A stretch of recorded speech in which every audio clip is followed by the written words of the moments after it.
আসসালামু আলাইকুম রহমতুল্লাহ বরকাত।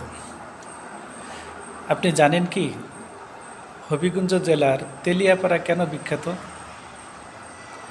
এই কারণে বিখ্যাত, এটা হলো মুক্তিযুদ্ধের সেনাবাহিনীর প্রথম বৈঠকের স্থান। জেনারেল এম.এ.জি. ওসমানীর নেতৃত্বে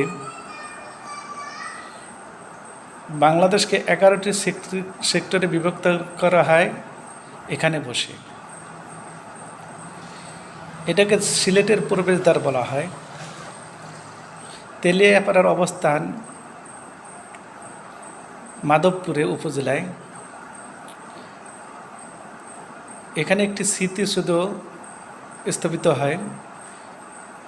স্মৃতিসৌধটি স্থাপিত হয় 1975 সালের জুন মাসে শুরু হয়।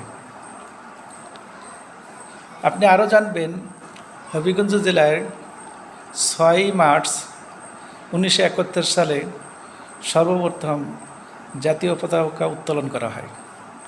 ধন্যবাদ সবাইকে।